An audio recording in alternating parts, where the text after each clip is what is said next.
Trust is the cornerstone of every great relationship.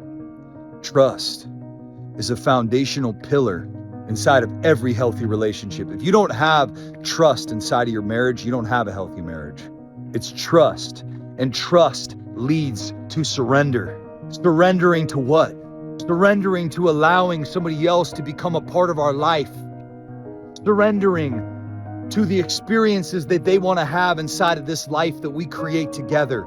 Surrendering to the fact that they won't always think and feel the way that I do. Surrendering to the fact that sometimes I need to make sacrifices. In fact, most of the time I do. And those sacrifices are a declaration of my commitment for what I'm willing to do inside of this marriage. Will I stay committed? Or are my commitments based on emotional convenience? See, a lot of you guys, your commitment's based on emotional convenience. It's like, if I feel like it, then I'll stay committed to it. And if I don't feel like it, then I'll do what I want to do. So you're all about how you feel. That flesh suit that you wear, it's got to be tamed. It's not about how you feel anymore. Because when hopes and dreams become non-negotiable, how you feel becomes irrelevant. It's not about how you feel emotionally anymore. It's about the commitment. It's about the sacrifice. It's about what you need to do and the willingness that you need to cultivate in order to change these problems that you're capable of changing. You take an attitude of apathy and indifference about the trust issues inside of the relationship. Why? Because that's a way that you cope with it. That's a way that you've coped with everything in your life, is this attitude of apathy, which is slowly killing you. And guess what? When you take on an attitude of apathy, you turn off what you perceive to be negative. You're also turning off the positive. You can't feel gratitude. You can't feel joy. You can't feel contentment. You can't feel serenity, peace.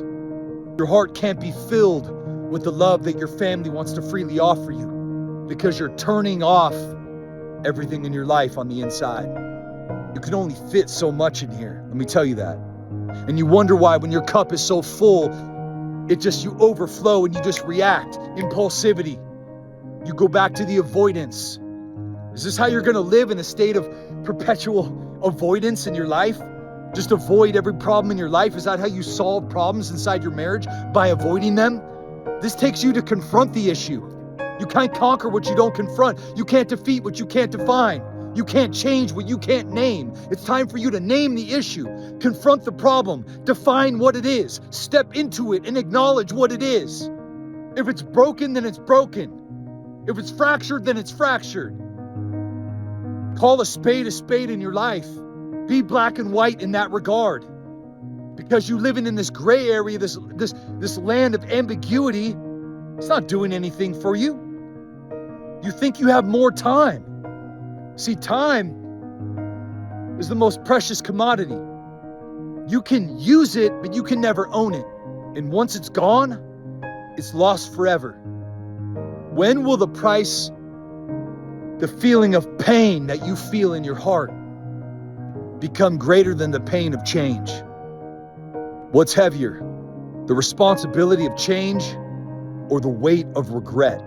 That weight of regret is going to be like a cinder block tied to both of your ankles with a heavy chain, and you're going to go overboard and you're going to sink right to the bottom because you refuse to take action and you keep procrastinating on these issues that you need to solve. You can't be a house divided, brother. And if you don't think that your business is suffering as a result of this, it is. You haven't shifted your identity, so you haven't seen your true potential. Wait till you free yourself from your own emotional incarceration. Wait till you start to take action on these issues. Everything in your life is going to change, man. I wish you knew, man. I wish you knew.